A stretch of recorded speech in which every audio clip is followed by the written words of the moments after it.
Hey guys, it's Seraph. You can call me Jessie if you like. And this is the video for the Lilith wig. I can't make any promises, but hopefully it's not going to be really awful.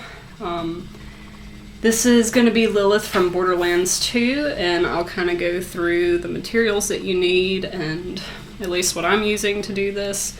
And all of this is going to be kind of how I did the Tiny Tina wig as well. So really easy to get materials, short item list, and we're just going to see if we can make this happen. So as far as materials go, of course you're going to need a wig, and this one is Pippin from Arda Wigs. That's arda-wigs.com. This is Pippin in Maroon 018, and it's got a 5x5 inch skin top right here. It's like about this big, and it was recommended for doing different parts, pretty much any kind of part, just with a blow dryer, which you will need also if you're wanting to give it a different part. So I love Arda Wigs. It's a great quality, really nice, thick hair, super soft, easy to work with, easy to comb through, and easy to style. Second thing that you're going to need are reference pictures. That's definitely going to need reference images to do this. So I just found several different ones, definitely one from the side. I really couldn't find too much of the back of her head. Just looked really briefly for like 30 minutes, but I've got, you know, a pretty good reference image here that you can see from the front, and it's got some her makeup as well. It's a pretty good picture of her makeup, and then you can see kind of the weird curls and stuff she's got going on, the different angles, so that'll help us once we get there. Other things you'll need are a comb. I should probably clean this. A hairspray with a super strong hold. It says extra super hold, so that sounds really strong. The main thing that I really trust in is this got to be ultra glued styling gel. It is super strong. It's like cement. That's what kept Tina's wig really super sturdy. I'll get it out just to show you. I ended up redoing her hair before we went, like a couple of days before we went, just because it was not this defined as far as the spikes go.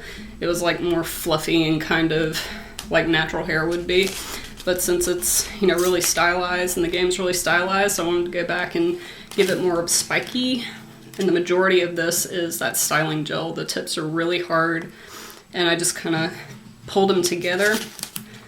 And to get it to stick up, I had her sitting upside down for just days, and I would come in periodically and spray it in this position so that it would really encourage it to stay like that. She survived the road trip up there, so she was kind of mushed in a bag with some other stuff, and she still looks pretty much exactly like when I took her. So that's good. Some scissors to cut the hair, which I am not a trained professional with cutting hair at all. Please don't take any suggestions from me.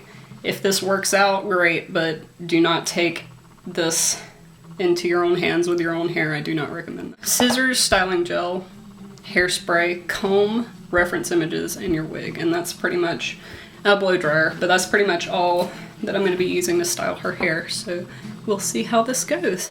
Okay. Finally have my blow dryer over here. I'm going to flip her over on the side so that her hair falls in the way that I'm going to be blow drying it.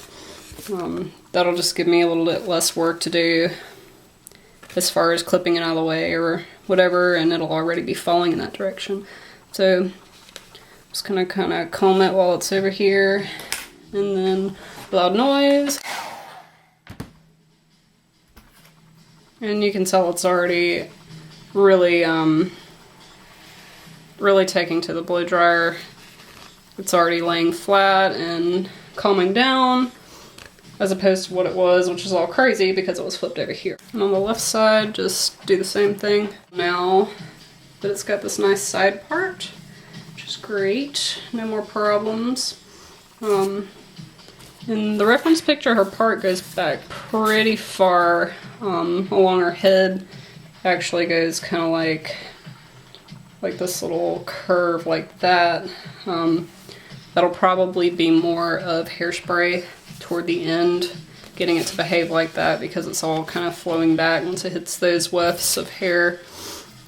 It's off the skin top now, so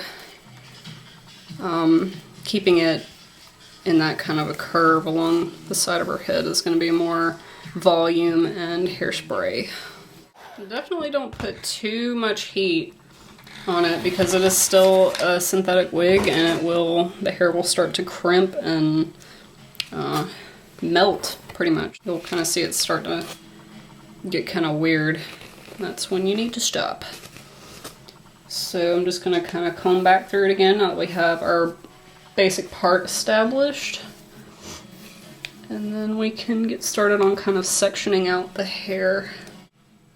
One thing that I really like to do periodically throughout the whole process of really anything is stand back away from what you're working on with your reference photo and just take a look at them so they're about the same size if you closed one eye, and just really kind of, you know, scrutinize where your angles and your edges are and the shape of everything. Just if you're going for accuracy hardcore, then that's something I do very frequently with a costume or a wig or whatever, just trying to get it as accurate as possible, and that really helps to, you know, just kind of see them side by side on the same scale. So that's something that helps me anyway.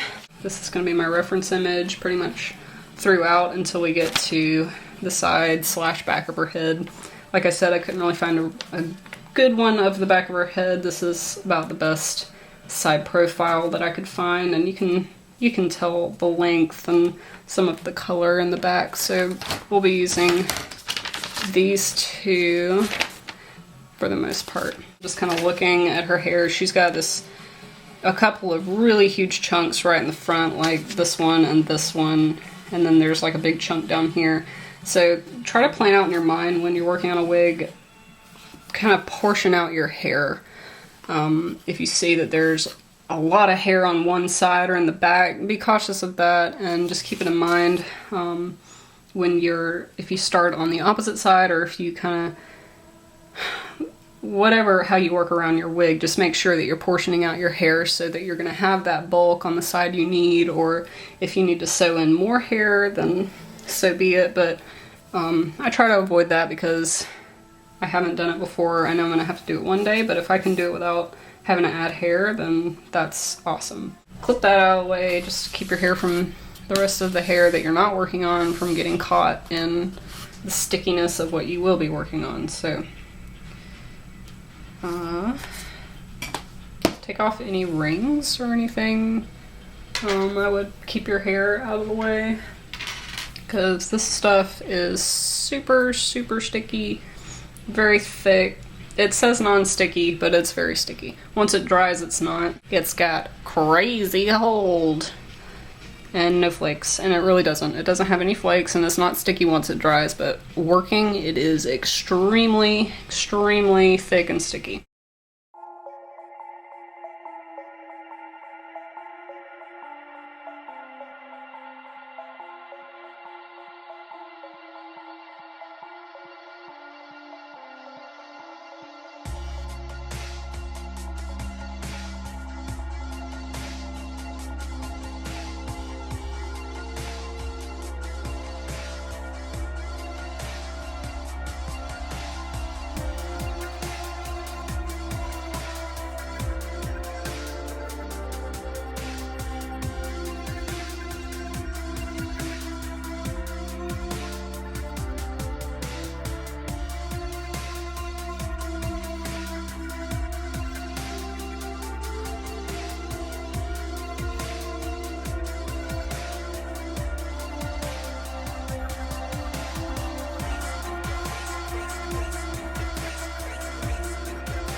I have her sitting at an angle like this just to, you know, so the hairpiece can dry like that. I just globbed a ton more of this gel on there, and then I touched it up with a blow dryer a little bit. It's still kind of working. So I touched it with a blow dryer a little bit, and then sprayed it some and dried that a little bit and sprayed a little more. It feels like it's getting more and more dry, but I'm probably going to do like 2 or 3 more rounds of some gel from like here down, and then just spraying and blow drying and spraying and blow drying and spraying. So I'm going to do that really quick and I'll come back when I'm done. So I have only done 1 more coat of the thick gel at the bottom and then spray, and I blow dried a little bit, and already it's holding its shape. Let's see if I can get in here. It's starting to hold its shape better. Still, you see it kind of flopping around. It's a little flimsy looking, so I'm gonna do 2 to 3 more coats of, I'll probably go under it with some gel to give it, you know, a thicker backside underneath this part, and spray it, of course, and continue to blow dry it. And it's really hard right now, which is good, but I still don't like that it's kind of doing, you know, this. I don't like that. I want it to be stiffer, so I need to come back here in this middle area and make sure that's just super strong. And after a few more coats of that, I think that the spike will be pretty good. We might go back toward the end and kind of redo everything one more time with a layer of hairspray or gel or whatever it looks like it needs to reinforce it so that it's super strong. And then while we're doing this, we'll go back and get this strand so that it looks kind of loose like it does in the picture. Okay, so we are back. It's been probably about an hour and a half since I last sprayed it and left it sitting on its side. And as I was saying before, I'll probably go back before this is all over underneath here and kind of touch everything up, but it's sitting at a pretty good angle right now. I think ideally I would like for it to be a little more along those lines. Right now it just seems like it's a little too far down. Just like that much would probably do it. So I think I'm just gonna kind of let it be for now and move on to the next one. So if we take a look at our picture, we've already got our hair sectioned out like we did earlier. And we've got a clip back here so it won't get in the way. But the second one is higher up and definitely has a more defined curve to it. It's gonna take a little bit more work to get it to behave that way. And what I really think is gonna happen is I'm gonna have to let this sit overnight and probably upside down.